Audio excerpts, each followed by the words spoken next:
Hello, good morning! Welcome back to my channel, Tax Tutorials for MSME. Ang aking tutorial video ngayon ay para sa mga taxpayers na nag-register noong last quarter of the year 2023. Kung ikaw ay nag-register noong October, November, or December 2023, pwede mong maging guide itong aking tutorial video. Ito ay requested video ng isang taxpayer na nagpa-assist sa akin para mag-file ng kanyang annual income tax return for the year 2023. Siya ay nag-register noong December 2023. So, wala ng quarterly income tax. Dahil ang fourth quarter ay annual income tax lang. Siya ay nag-avail ng 8% income tax rate. So, wala siyang quarterly percentage tax. Exempted sa pag-file and pay ng quarterly percentage tax ang mga nag-avail ng 8% income tax rate upon registration sa Bureau of Internal Revenue. Si taxpayer ay isang online shop selling sa Shopee ng mga textile. At noong December 2023, nakuha niya rin kaagad ang kanyang sales invoice. Nag-start siyang mag-issue ng sales invoice sa kanyang mga customers online. At nagawa niya rin ang recording sa kanyang books of accounts. As of December 31, 2023, siya ay may total gross sales na 18,222. So, less than 250,000. Kaya alam na natin na exempted siya sa pagbayad ng income tax return. So, gagawa tayo ng ITR 1701A para sa taxpayers na nag-avail ng 8% income tax rate. Meron na akong na-download na offline EBIR forms package version 7.9.4.2. Meron na rin akong tutorial video. Pwede niyong panoorin para makapag-install na rin kayo. Sa bago pa lang gagamit, kailangan pong mag-encode ng tax identification number.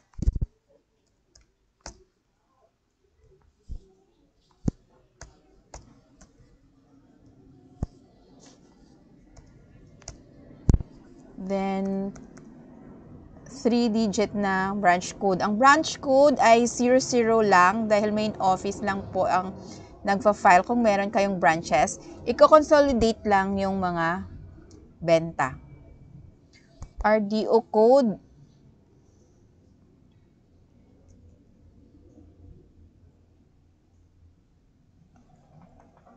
Ang kanyang RDO code ay 029. Taga Maynila siya eh. Then, ang kanyang line of business ay online shop. I-type ang taxpayer's name. Individual taxpayer ito, kaya ang format ay last name, first name, middle name.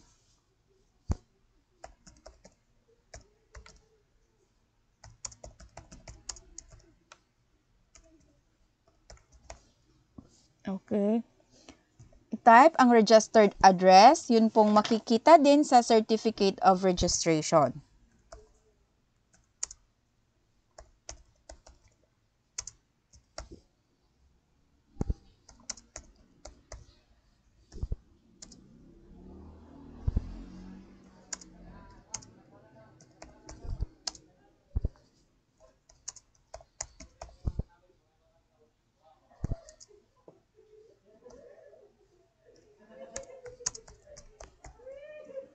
Zip code. Lagay ang zip code. Telephone number or mobile number.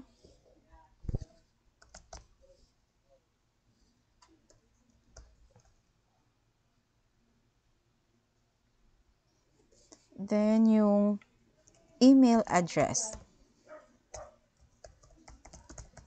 Dahil dito po magpapadala or mag-reply ang EBIR forms.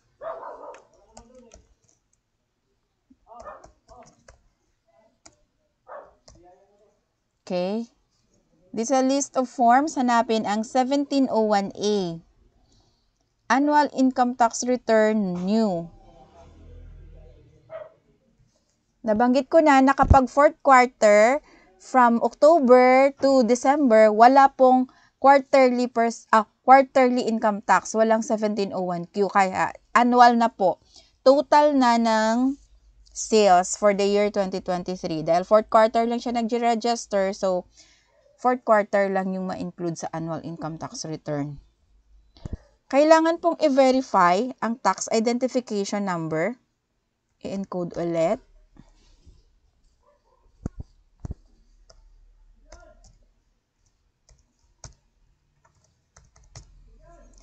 Ganun din, i-confirm din ang email address.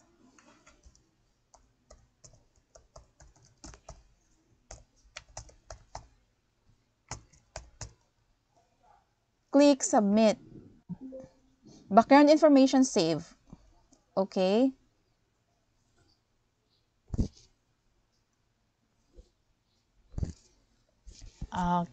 Click fill up button. Okay? Actual filing po ito guys, kaya tatakpan ko ang details ng aking taxpayer. Pero binabanggit ko naman yung description kung anong dapat i-fill up dito.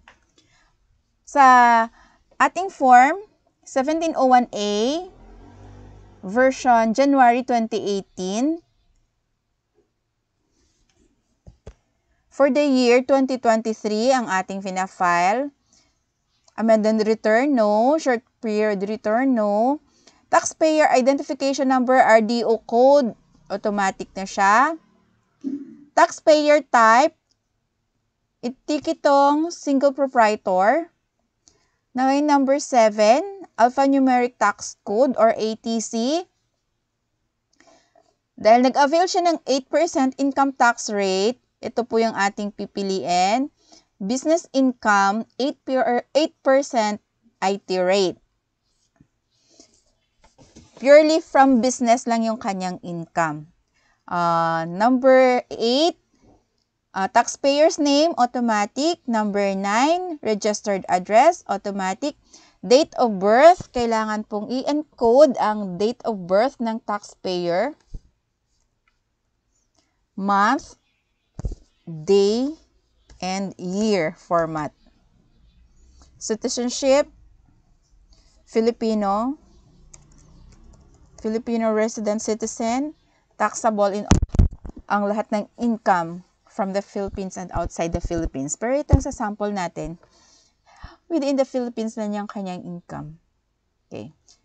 Contact number, automatic. Claiming tax credits, no. Foreign tax number, no. Wala.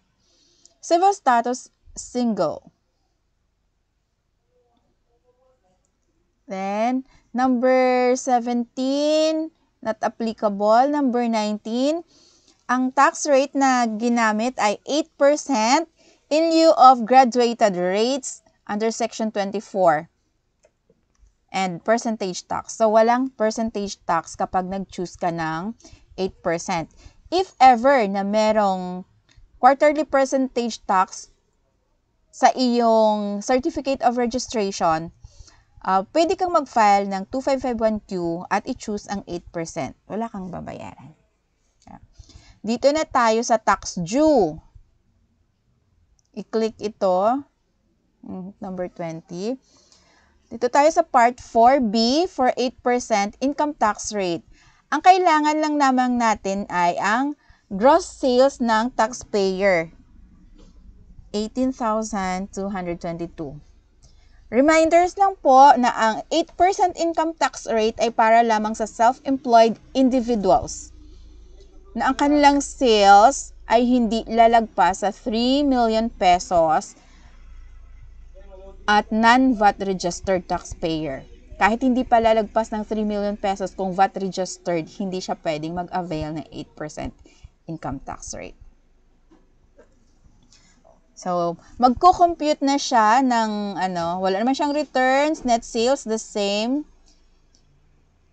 Add non-operating income, wala siyang non-operating income. Number 53, total taxable income, 18,222. Dito tayo sa item number 54, allowable reduction from gross sales or receipts and non-operating income of purely self-employed individuals and or professionals in the amount of 250,000. So, maximum reduction or deduction is 250,000.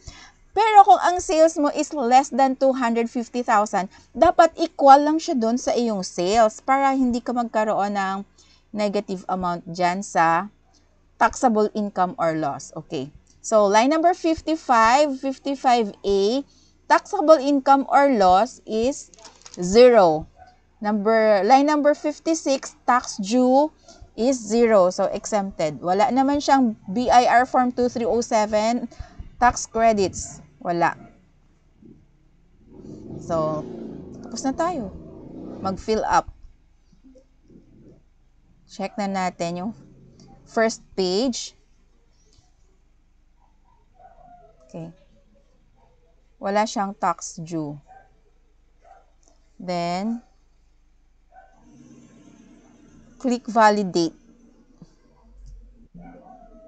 Validation successful. Click OK.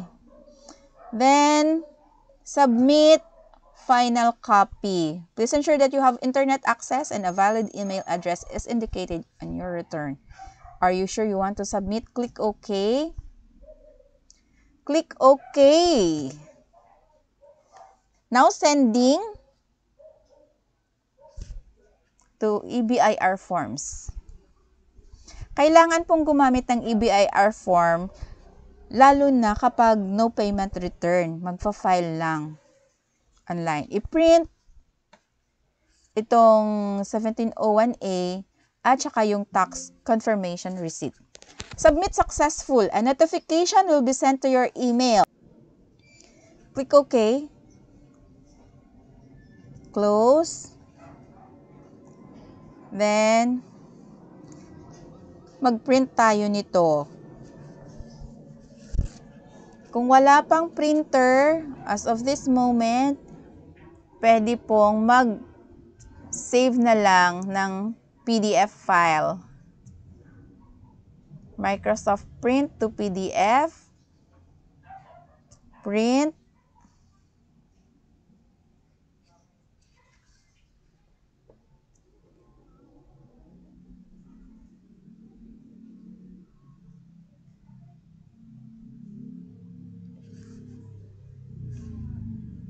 Hmm.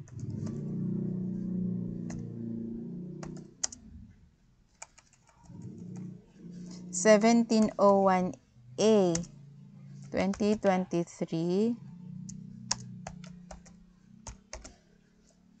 Then click save.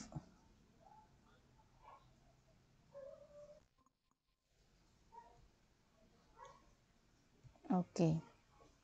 Itong antivirus eh. Okay na.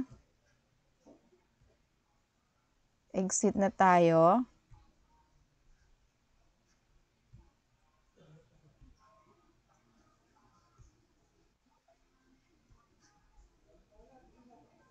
And mag-check na lang ng email kung dumating na yung tax return confirmation receipt. Wala pa.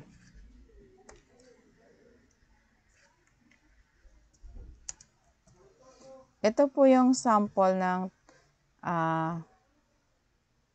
tax return confirmation receipt. Yung file name, tax type, tax form na ginamit, then yung period.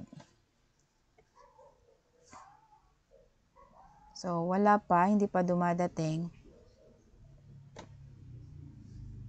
Okay, close ko na to. Okay guys, sana nasusundan nyo po ang aking tutorial. Kung mayroon po kayong tanong, pwede nyo po akong i-message sa aking FB page, Tax Tutorials for MSME. Free consultation po tayo. Pwede po kayong computan at bigyan ng sample ng computation ng inyong income tax due. Thank you so much guys for watching. Bye!